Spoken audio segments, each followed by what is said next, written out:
June 5, 2002. Salt Lake City, Utah. A quiet, safe neighborhood. A family fast asleep until a voice cuts through the silence. "I have a knife. Get out of bed quietly or I'll kill you and your family." In just minutes, 14-year-old Elizabeth Smart vanished from her bedroom, her little sister watching helplessly. For 9 months, Elizabeth was held captive, hidden in plain sight, manipulated, starved, threatened, but she never gave up. This is the shocking story of faith, survival, and a miracle rescue, the story of Elizabeth Smart. Elizabeth Ann Smart was born into a loving, religious family, one of 6 children.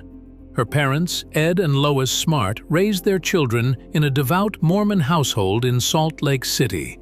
She was a typical teenager, loved playing the harp, horseback riding, and spending time with her siblings. By all accounts, the Smarts were a close-knit, happy family. But their peaceful life was about to be shattered. On June 4th, Elizabeth went to bed like any other night, in the bedroom she shared with her 9-year-old sister, Mary Catherine. But what happened next would haunt the family and the nation for months. Around 2 a.m., Mary Catherine was awoken by a strange voice. A man stood over Elizabeth's bed, holding a knife. "Get up, don't make a sound." Elizabeth was terrified. The man whispered threats, warning that if she didn't obey, he'd kill her entire family. Mary Catherine, frozen with fear, pretended to sleep. She heard her sister being led away, and then silence. I was so scared. I just ran back in my bed and hopped underneath my covers. When she finally woke her parents, it was too late. Elizabeth was gone. The window screen had been cut. A footprint was found outside. A knife was missing from the kitchen. The Smarts called 911, and the nightmare began. We have a major story breaking at this hour. A 14-year-old girl kidnapped from her home by an intruder during the night in the Federal Heights area. Elizabeth's disappearance made national headlines within days. We're going to find her, and I'm hoping that we're going to find her today. The Smart family made desperate pleas on TV. Volunteers combed the woods. Helicopters searched from above. Hundreds joined the effort. Police initially suspected someone close to the family. There was even brief suspicion on Elizabeth's uncle. But Mary Catherine was sure of what she heard, an unfamiliar male voice. Months later, her memory would unlock the truth. But at the time, leads went cold. The FBI was brought in. A reward was offered. But no one could imagine where Elizabeth was or what she was going through. Into the wilderness. The man led Elizabeth deep into the Wasatch Mountains behind her home, hiking for hours. She was terrified and barefoot. Finally, they reached a hidden camp where Elizabeth met a woman, his wife. Her name was Wanda Barzee. Elizabeth would come to know the man as Brian David Mitchell, a self-proclaimed prophet who called himself Emmanuel. He believed he was chosen by God to have multiple wives, and Elizabeth was to be his next. That night, just hours after her kidnapping, Mitchell forced Elizabeth to marry him in a twisted ceremony. What followed was unspeakable abuse, brainwashing, and control. In the weeks that followed, Elizabeth was starved, assaulted daily, and cut off from the world. Mitchell and Barzee forced her to wear a veil and called her by a new name, Esther. She was told if she ran, they would kill her family. And Elizabeth believed them. Her captors preached twisted scriptures and made her participate in bizarre rituals. The isolation and trauma were unimaginable, but Elizabeth clung to her faith, praying every day for rescue.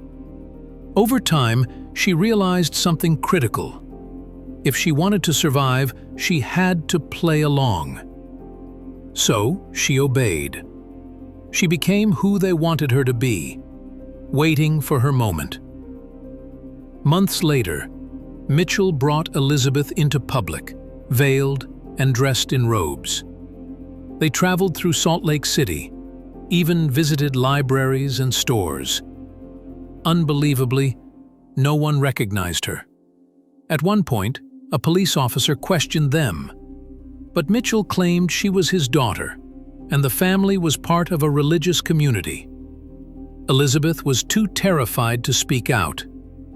Despite multiple close calls, Mitchell's manipulation kept her silent. But back home, Mary Catherine had remembered something crucial. Mitchell had once worked at the Smart home, raking leaves. She told police. A sketch was released. Someone recognized him.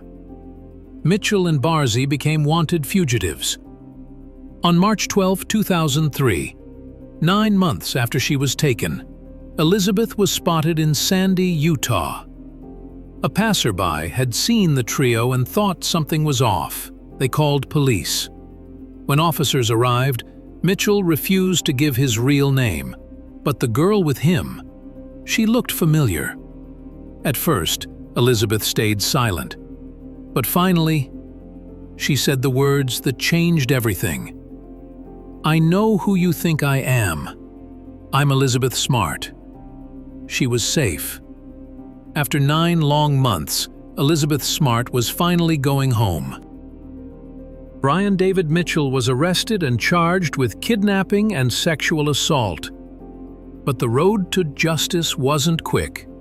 He claimed to be mentally unfit for trial. For years, he was shuffled between mental institutions and courtrooms. Finally, in 2010, 8 years after the abduction, Mitchell was convicted and sentenced to life in prison. The jury found Mitchell guilty on 2 counts, rejecting his insanity defense. Each charge carries a maximum penalty of life in prison. Wanda Barzee was sentenced to 15 years and released in 2018, sparking outrage. Do I believe that she is dangerous? Yes, but not just to me. I believe that she is a danger and a threat to any vulnerable person in our community, which is why our community should be worried. Elizabeth refused to be a victim. She spoke out, started the Elizabeth Smart Foundation, and became a powerful advocate for missing children. I will never forget the first time I saw my dad after the police had stopped and picked me up. I will never forget feeling that no matter what lay in front of me, it was going to be okay, and that nobody ever again would be able to make me hurt the way that these 2 people had made me hurt the last 9 months. Elizabeth Smart didn't just survive, she rose above. She went on to become a speaker, author, and mother. Her book, My Story, became a bestseller. Her foundation helps families and survivors find hope. "What happened to me was terrible," she says, "but it doesn't define me." Elizabeth's story is one of darkness but also light, resilience, and the will to never give up. She was taken from her bed, but she never lost her spirit. Let us know in the comments, what would you have done in Elizabeth's place? Thank you for watching, and remember to stay safe, stay aware, and never stop searching for the truth.